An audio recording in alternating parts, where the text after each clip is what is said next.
Nancy from our strategic planning session, and she's been working on the final report, so she has a presentation this evening for us, so I'll hand it off to her.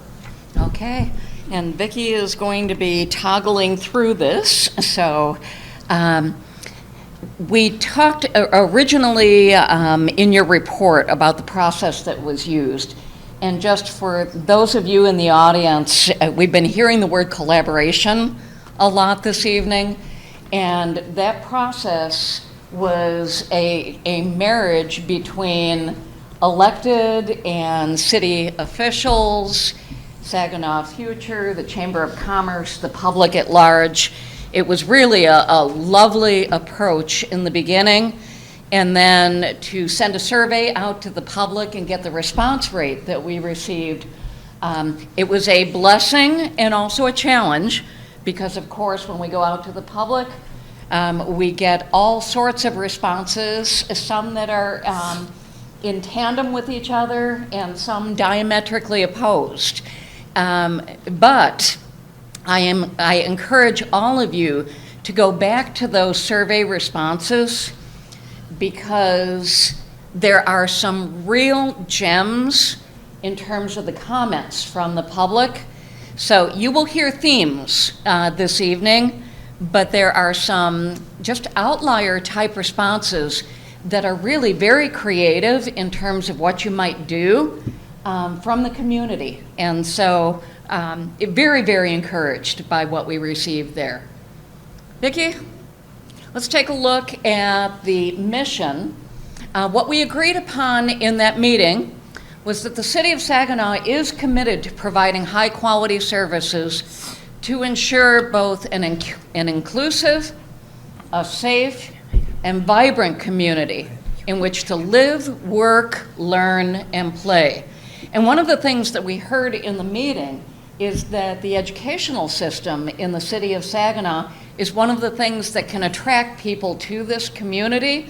So it is not by accident that living, working, learning, and playing are all included in the city's mission. Let's take a look at the vision. Okay. The vision for your community, and by the way, for those of you in the public, the vision is not an infinite vision. It is a vision over the next 3 years. And this is what we are looking to achieve. So the City of Saginaw, with a focus on collaboration, will be a welcoming community that promotes healthy living, individual and neighborhood growth, stimulates business development and innovation, and fosters entertainment and educational opportunities for all. Okay. There's a lot of work built into that vision statement. Let's talk about our principles. Okay. The City of Saginaw's core values communicate how you will work to serve your community. And when we talk about these principles, we are not only talking about elected, but we are talking about all employees with the City of Saginaw. And so we are expecting these values to hold fast no matter whom is affiliated with the city. And by the way, just a little by the way, okay, since I work a lot with the Michigan Municipal League, I have also worked with cities that actually hold their public to these standards. They publicize them, and they say, if we are going to be neighborly, and I heard you talking about neighboring in your opening comments tonight. You didn't necessarily use that word, but that was the intent, that we would actually hold our neighbors to these standards as well.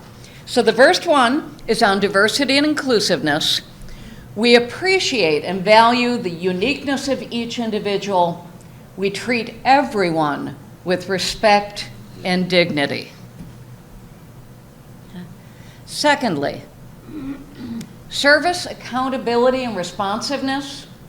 We put our citizens first by establishing measurable performance goals, recognizing achievements, and responding to needs. And third, in the interest of unity, collaboration, and teamwork, We form effective partnerships that maximize resources and deliver high-quality services across the community. And so in that interest, when we look at the public comments tonight and some of the associations and organizations that are so vibrant in the community, in the spirit of collaboration, you'll be talking to one another. Let's continue. Now, we had 5 key areas that we looked at when we were doing strategic planning. And the first one was economic development of the city's urban core. And we looked at needs and opportunities in that initial meeting, the end of January. And so you see a variety of issues and opportunities that were identified. What the team did that day was take those identified needs and then prioritize those needs and also talk about your current performance when it comes to those needs. Coming to the top of those issues and opportunities in terms of priorities were tax cap lifting and supporting community assets. Now, a third one that you see there, and it was prioritized as number 9, was housing and affordable housing and missing the housing in the middle. What you will see is that that one actually rose even higher in terms of goals when we looked at our third issue, which was neighborhood revitalization. So we will get back to that one in a little bit. Okay, let's talk about the goals. Okay, the goals based on key priorities for economic development of the urban core, and these were identified in our initial meeting in January. The first one was around the first priority of goal for supporting community assets, and that is to secure a viable brownfield redevelopment plan that provides $200,000 with revolving loans within 18 months to 2 years, and to replenish those funds for future loans. So, Tim, it's very, the timing is beautiful hearing about what's going on with brownfield development. The second is a goal for property tax cap, and that support the bill in the legislature with the end result of that bill passing. Let's continue. Okay. The themes from the public as it comes to this, we're not going to hit, actually what I'm going to do is I'm going to give you a moment to look at these themes, not to read them verbatim, okay? But as you take a look at those themes, you're going to see that there is some diversity of thought and opinion when it comes to the public regarding these goals.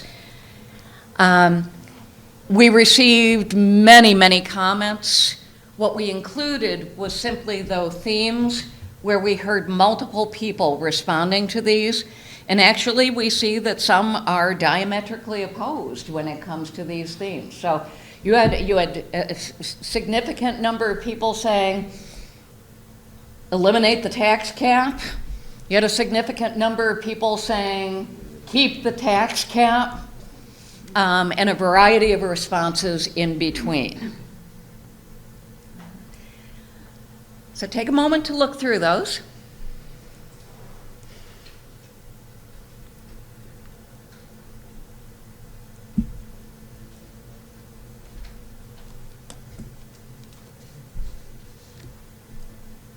Remember, we were looking at economic development of your urban core.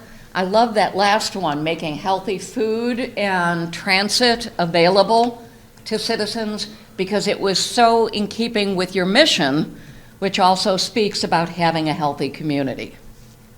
Okay. Let's take a look at the recommendations around this. Okay.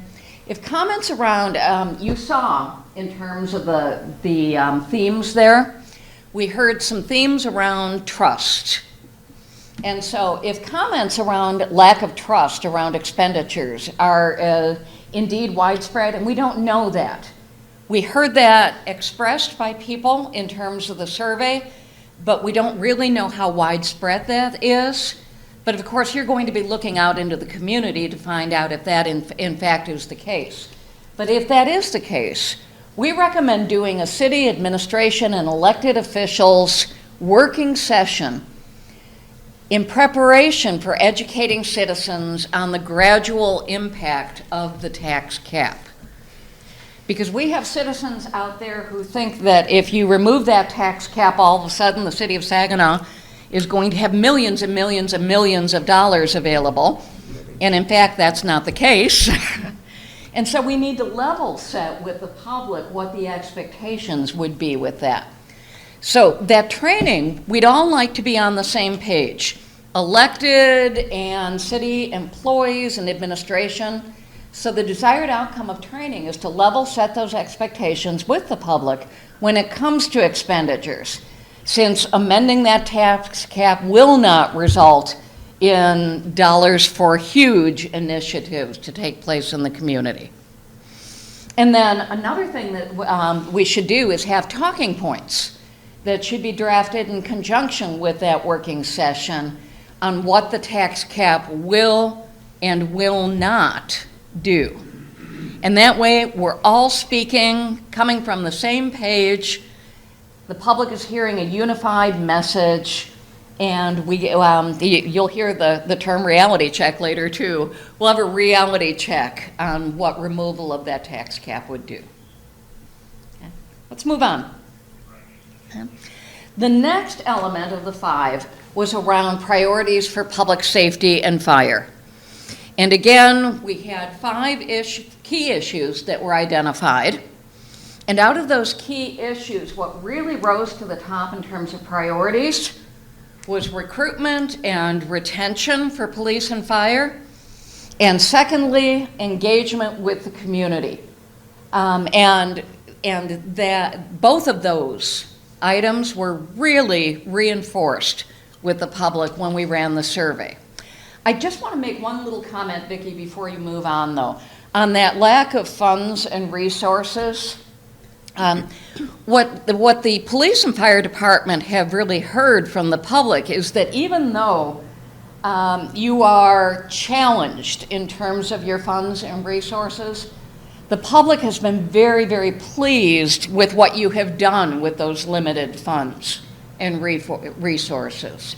So, the most bang for the buck is what we are hearing. But would we love more? Absolutely. Let's move on. The resulting goals, based on the key priorities for public safety and fire, we initially said we want to increase recruiting efforts to gain more applications for those positions. And then you see something that is crossed out there. And what we originally, our conclusion originally in January was that within 3 years, we wanted 10% of the city's workforce to be city residents. What's interesting about that is that even internally, we did not realize how many residents of the city of Saginaw actually do work for the city. So after that meeting, we went back and did some homework with HR and discovered that 19% of the employees of the city of Saginaw are already residents of the city. So we went back and did a little work from there and said, since we've confirmed that 19% figure, we'd like to amend that goal to be within 3 years, the city will implement a new incentive plan with the goal of increasing city residents in the city workplace. So we've already almost doubled what our initial thought was before we were fully informed what the numbers were, but of course there's more work to do.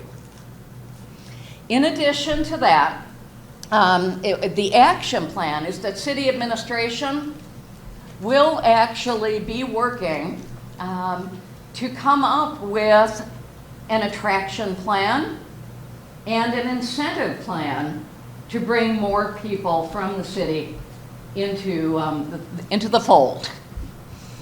And then we also want to sponsor our Saginaw Public Schools students through the high school fire academy during the next school year. Got a lot of positive feedback about what that's doing through the schools. And so absolutely, we want to continue those efforts. Let's move on. In terms of the goals for engagement with the community, we want a 5% increase year over year of the number of individuals reached by fire prevention activities. We got a lot of feedback about what you are doing and the benefit to the community. And of course, we want to reduce the crime rate. We want to do that by 10% per year through proactive policing initiatives. And again, what the public is hoping and what the city is hoping with this strategic plan is that not only are you responding, but that you are preventing. Let's move on. So I'll give you a moment again to read through the themes from the public survey regarding these goals, and I am hopeful that many of you in this room were participants in that survey and giving us that feedback.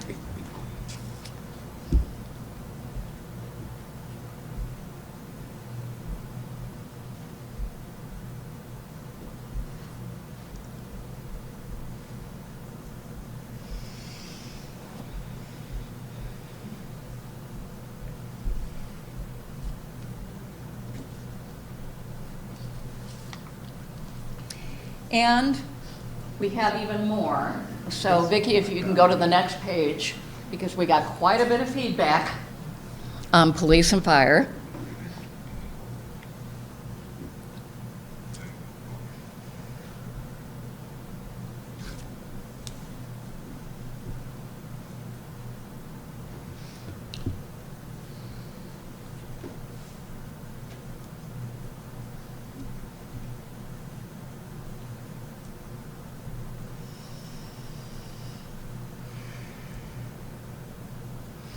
And so you can even see with police, you're getting some mixed messages there. Some of the public wanting you to focus on violent crime. Many of the public also wanting you to focus on small crime. So our recommendations from there, let's move on, is that as recruitment and retention efforts are your #1 goal, building on what you are currently doing in schools should be continued and has support from those who responded to your survey. Okay. Secondly, we had a citizen who noted that your Michigan State Police funding is uncertain and has a great talking point about the need for additional funding. The city needs to consider this, but without being alarmist in the messaging out to the public while addressing the need for additional personnel in police and fire. So the messaging is going to be important there even while you address those issues. And as we say, it is uncertain at this point in time. And if there is reduced funding for collaboration among police agencies, we would recommend that you consider additional investment in technology for public safety. All righty, let's move on to our third area, which was arts, culture, and recreation.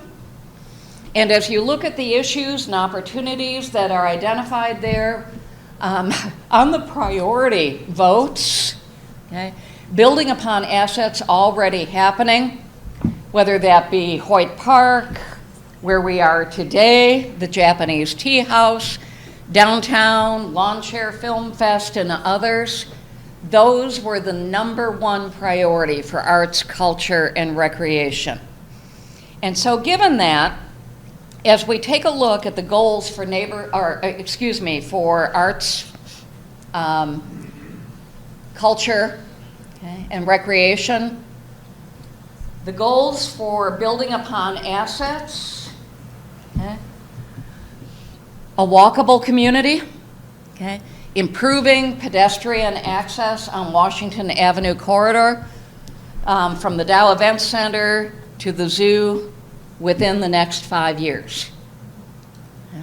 Within 1 year, improve the Central Park District to increase use with an annual capital investment of $100,000, with planned recreational activities, partnerships with county parks and businesses and nonprofits, and facilitate adoption of parks so that as we talk about being able to maintain your current parks and having limited funding, if we've got that adoption of parks, we can collaborate within our community and also maintain them that way as well. Let's move on.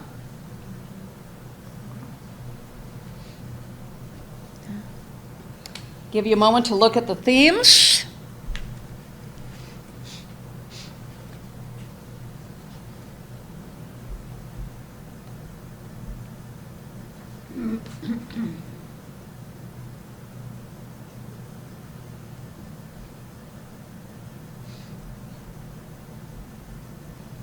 And we have more on the next slide.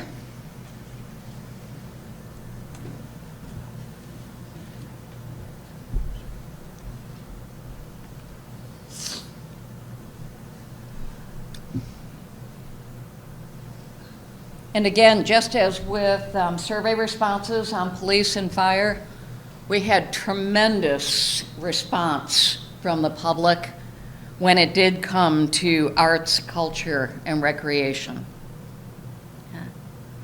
So in terms of recommendation, what we would hope to see is you connecting neighborhood associations with organizations that plan arts, music, and cultural and recreational events to support some of the smaller events in your neighborhoods and parks around the city, and do so with minimal funds needed to support. What we heard from the public as well as from you is that we've got a lot of opportunity just cropping up within neighborhoods, but not necessarily having the knowledge on how to plan that and make it happen. And so if we can make those connections with organizations that do that planning, we should be able to see more things happening at the neighborhood level. Let's take a look at our fourth area, and that is neighborhood revitalization. And so our key priorities within neighborhood revitalization, you see the two that were really strong there were the quality of available housing as well as affordable quality housing development. And so that's where we centered our efforts in terms of goals. So if you can go to the next slide. Okay. Goals for neighborhood revitalization. Our first one is goal for quality of available housing and affordable quality housing development. And council, what you will see on this is that we have had some modification, because at the time we did this, we weren't really talking about collaboration with the county. Right. And so as we have gotten more information, we have suggested that after May of 2025, okay, which is now, that the countywide initiated housing study was conducted. They're still, assessing that. Okay. We suggest that you work with other local units to collaborate on how to meet the identified needs in conjunction with that survey, with an emphasis on new housing in the city. In addition, on your goal for affordable housing, we also think that you should be collaborating with the county on the information that was garnered, and so that by the end of 2025, participate in the countywide initiated housing study to discuss affordable housing and start building those relationships. Let's continue. We've got some themes from the public regarding those goals. And again, we've got a lot of feedback from them, so take a moment to read through these, and then we'll go on to the next page because we have even more.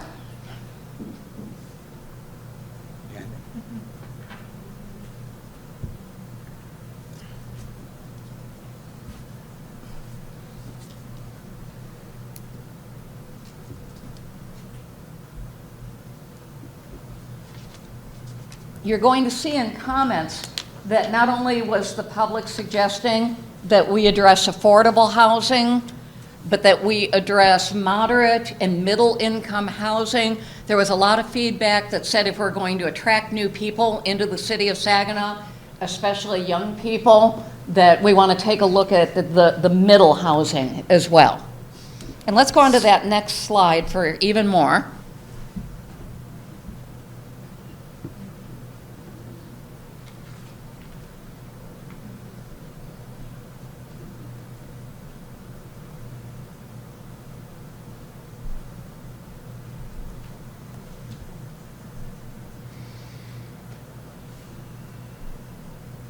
City residents really want to hold landlords accountable, especially those out of the city. Okay, some of you are absentee landlords.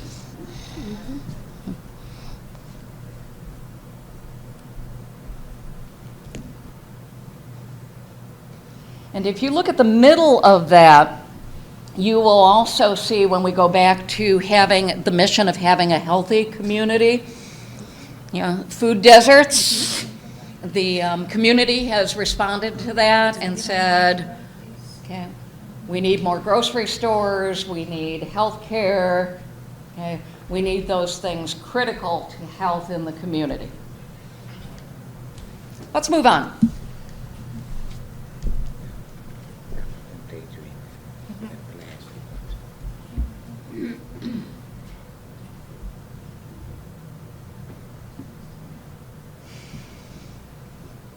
The city has already been doing a wonderful job in terms of some of the services that you've provided under grants.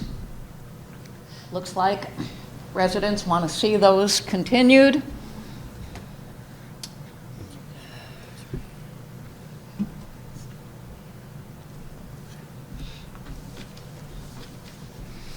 And so coming out of all of those themes, take a look at our recommendation. Okay. First off, clarify that respondents focused on mid-level housing, more so than affordable, attainable housing. So with that thought in mind, we would suggest that you set a goal of connecting first-time homebuyers to available resources, such as MISHDA, and we heard additional resources tonight, okay? Or the use of federal tax credits to help first-time homebuyers. So getting that education to the public about resources.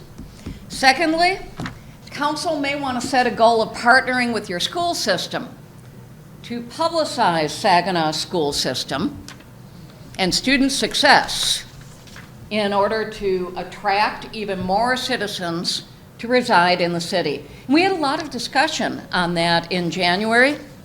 And it was anchored by the responses from your citizens. And thirdly, when the county completes its housing study, refer back to those recommendations, plus additional recommendations found in the survey as a starting point for community discussion, plus an opportunity for the community to know that you have indeed heard their voices. And then, our final is on utilities and infrastructure. And in terms of we've got priorities for utilities and infrastructure. In terms of those priorities, and I've got to get a little bit closer.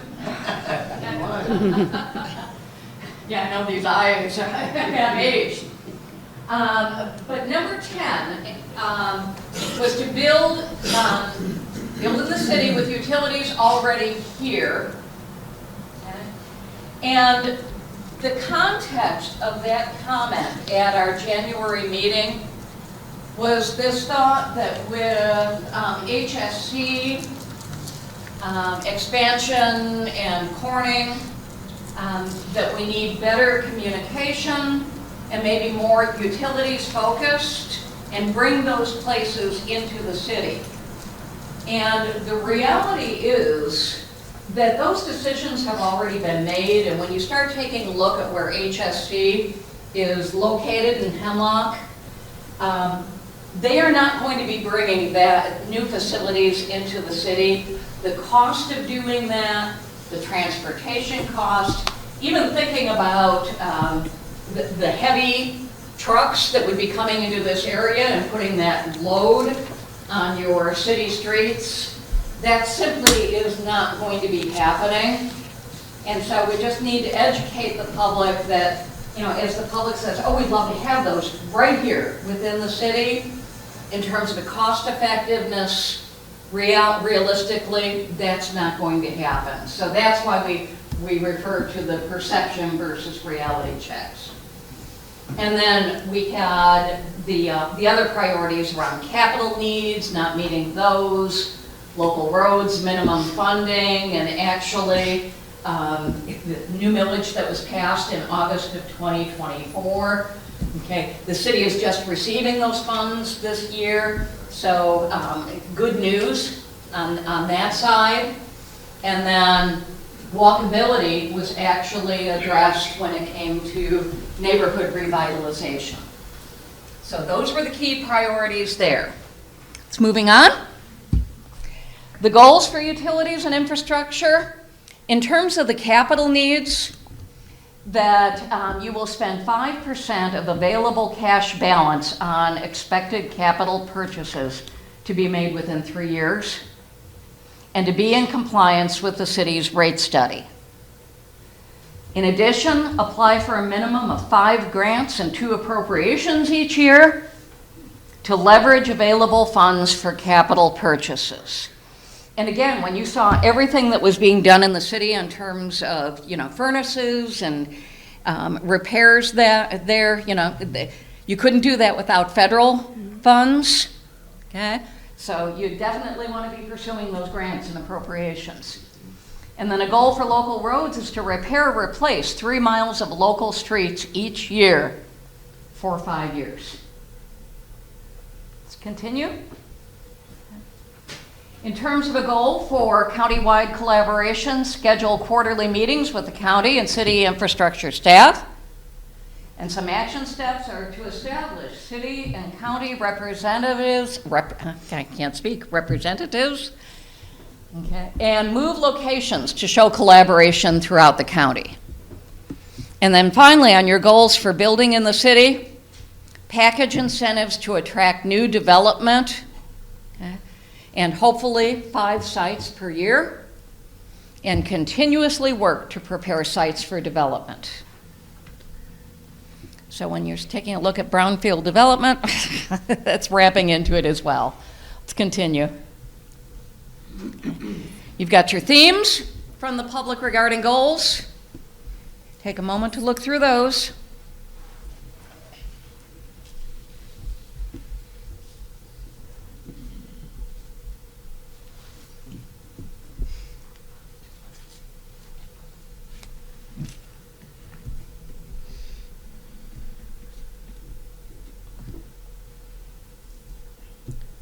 Certainly are hearing from the public that we need to slow down on Washington, right?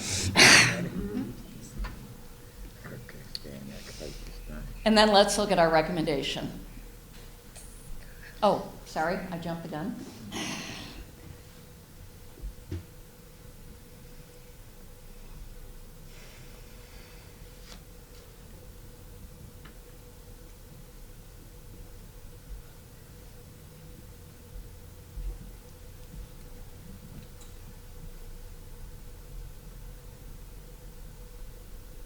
And you can see that trust issue coming up again, which is why, again, having some of those talking points back into the community so people are fully informed is a great approach.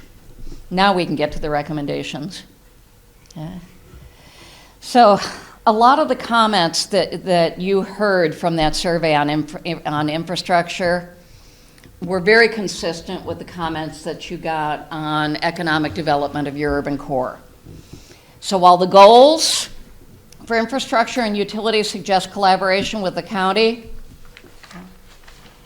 my suggestion is that the conversations you have with the community, and we had talked about, the small group neighborhood meetings, okay?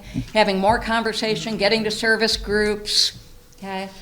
Once you are fully informed so that we're on the same page and all giving the, accurate information to the community, suggest that we spend quite a bit of time with the community sharing that information.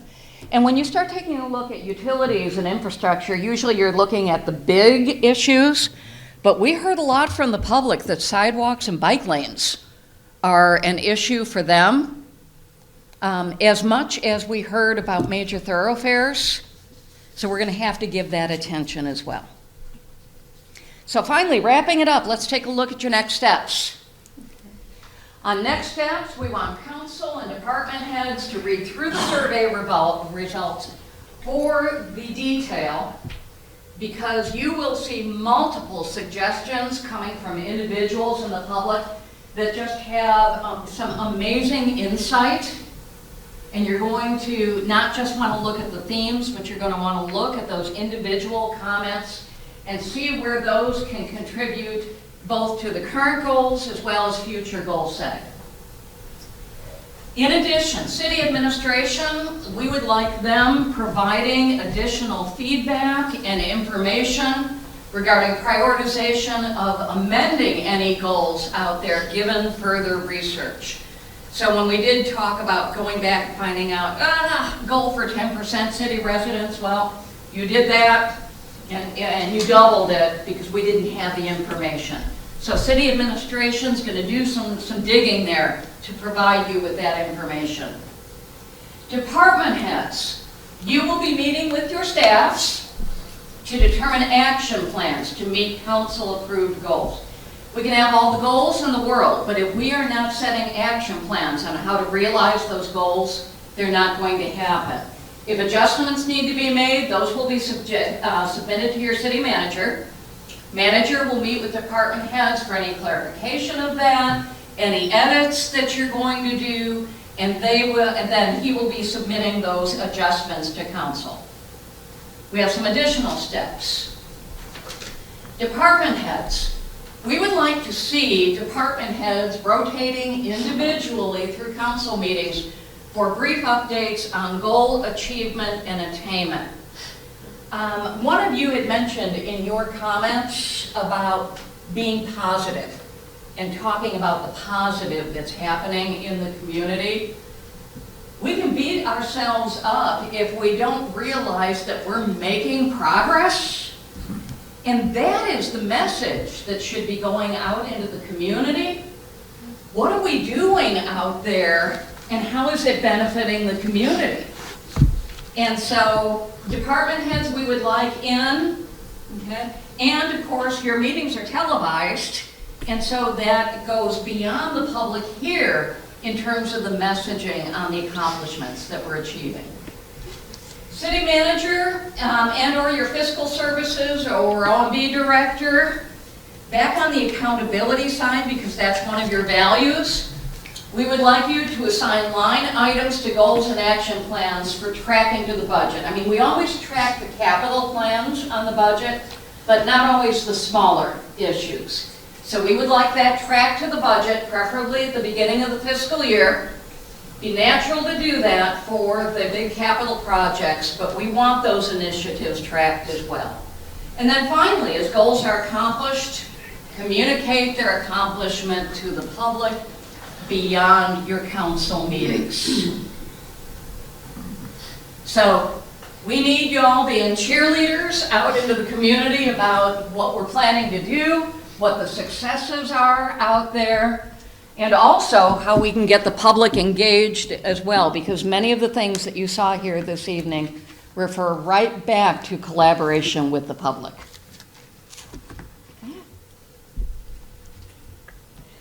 So, when we take a look at the end of the fiscal year, what are you doing? Dedicating a portion of council meetings to celebrate your successes. Once your higher priority goals are met, council and the city manager and department heads will look at the additional goals that you identified in that January meeting.